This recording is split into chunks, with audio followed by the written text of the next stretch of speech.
Ladies and gentleman السلام علیکم. امید ہے تمام احباب بخیر وفیت ہوں گے. مجھے اندازہ ہے کہ اب تمام احباب جو ہے آج کی عدالتی کارروائی کے بارے میں اپڈیٹ جاننا چاہ رہے ہوں گے.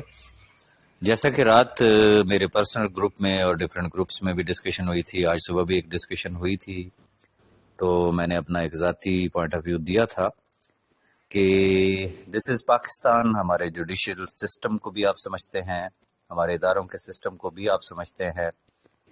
انویسٹیگیشن کو سال سے زیادہ ہو گیا ہے، 5 ماہ سے بندہ جیل میں ہے، لیکن ڈیٹ پر ڈیٹ والا سین چلتا ہے.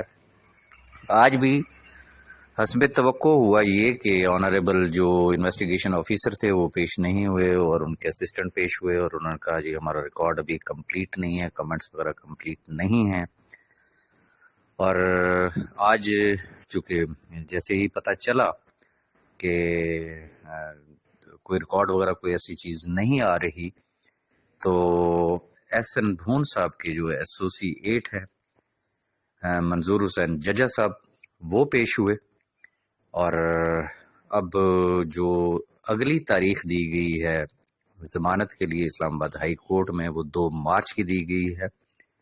اور 2 مارچ کو ہم ایکسپیکٹ کر سکتے ہیں کہ نیب اپنے ریکارڈ کے ساتھ پیش ہوگی، تو پھر آرگومنٹ ہوگا. اور مزید اگر کوئی فردر میرے پاس اپڈیٹ آتی ہے تو میں انشاءاللہ ضرور اپڈیٹ کروں گا. بہت شکریہ.